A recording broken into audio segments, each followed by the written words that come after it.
Police and the FBI have resumed efforts to find Brian Laundrie, the fiancé of Gabby Petito, as a case that first captivated the nation as a desperate search to find a missing person took a dark turn yesterday into a homicide investigation. Petito's body was found Sunday in a remote area near Wyoming's Grand Teton National Park.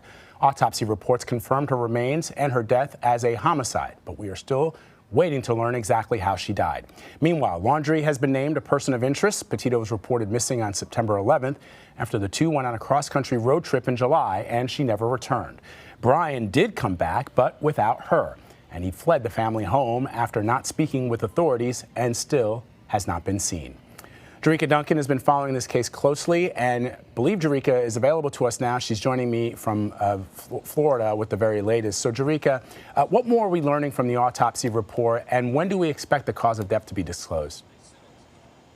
It could be about 2 more weeks, Vlad, before we know more details about that autopsy. All we know at this time is that it was the remains of Gabby Petito and a homicide. But other than that, in terms of how, who, those are questions that we still don't have. And as you mentioned, we're here in Venice, Florida. There's been a lot of activity. The Sarasota County Command Center vehicle pulled in about an hour and a half ago, along with many other vehicles we've seen, ATVs. This is the continuation of a search for Brian Laundrie. As you know, he is the fiancé of Gabby Petito and is a person of interest in this case. They have been trying to speak with him from the moment that Gabby Petito was reported missing back on September 11th.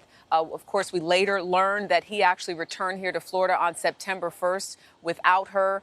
Police have been wanting to speak to him and his family. They did speak to his family a couple of days ago. But the question has been really, where is he and what does he potentially know that could answer questions in the death of Gabby Petito? So, Jericka, help me understand the timeline as best as we know it right now. When did Brian Laundrie get back home? And was he at home for a certain period of time before he left and hasn't been seen since? And, you know, have his parents at all spoken to law enforcement or to the press? So to answer your first question, the timeline goes as this. Gabby Petito was last seen doing FaceTime with her mother somewhere between August 23rd and 24th. That was the last time that her mother said she physically saw her via FaceTime. Then there are images of the two of them leaving a hotel a day or so later. Then we learned that, as I mentioned earlier, Brian Laundrie made his way back to Florida September 1st without her. 10 days go by. The family of Petito reports Petito missing September 11th. That's when police went to his home to question him and his parents. His parents did not make him available for questioning. And since that moment, there's been this constant, where is he? Can we talk to him? Calling him a person of interest, but not having enough, if you will, to bring him in to be questioned. The police had been in touch with the family, it's our understanding, and through the family attorney. On Tuesday is when the family of Brian Laundrie said that their son left and he came out here to the reserve. The question many people have is, how did police lose him or not know or follow him out here?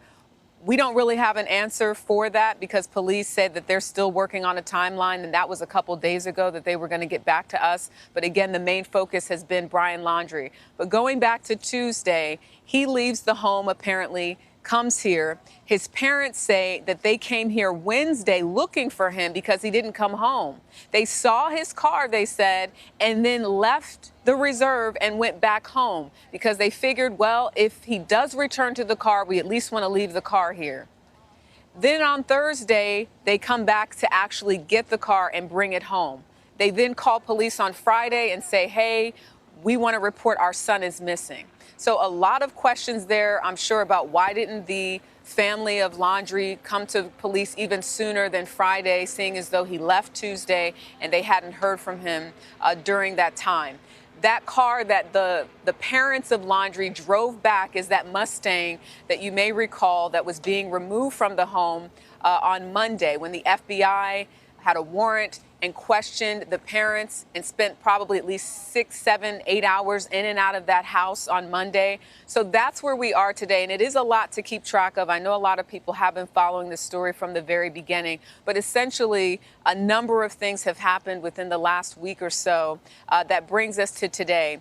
Brian Laundrie has officially been missing since Friday. Today is Wednesday, and police say they don't know where he is, at least as of right now. They're not giving us any indication that they're close, that they found anything of his, that they found a book bag or anything like that. They really are just letting us know that the search continues, and we're making our own observations as we're here with different vehicles coming in and out. So, Jericka, and I know the imperative right now for law enforcement is to locate Brian Laundrie, but could the parents potentially face any kind of pressure or charges for perhaps obstruction? I'm just trying to understand what kind of movement you're seeing right now at the family home, the Laundrie family home, since the FBI executed a search warrant on Monday. I mean, have they been brought in for questioning? We haven't seen them being brought in for questioning, and because the focus has been here now at the Carlton Reserve, we do have a camera at the home. And I know yesterday there was a moment where what is believed to be Brian Laundrie's father left the house for maybe 10 minutes or so, about 3 o'clock in the afternoon, and came back. But we haven't seen them brought out, handcuffed, or anything like that. The only activity that we've seen is FBI agents in and out of that house on Monday, along with local police.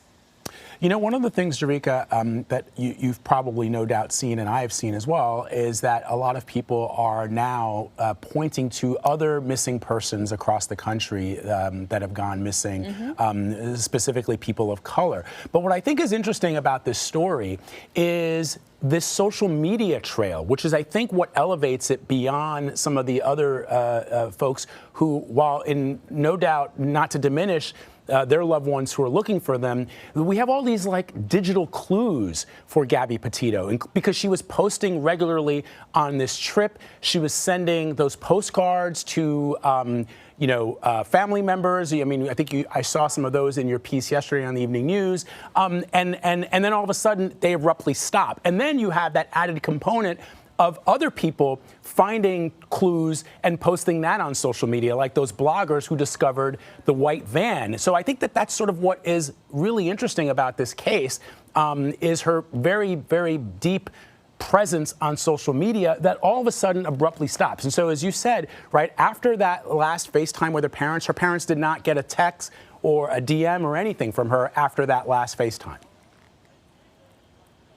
That's correct. And the FBI mentioned that in their press release, how grateful they were to get those tips via social media, people calling in, posting things on TikTok, Twitter, et cetera. So that is something that has been helpful. And they're still pleading for the public to help if they have anything. They have been receiving tips, but obviously nothing has quite led them to Brian Laundrie, which is who they're looking for. Yeah. All right. Jericka Duncan on this story since the beginning for us. Thank you very much, Jericka. Appreciate it. Thank you.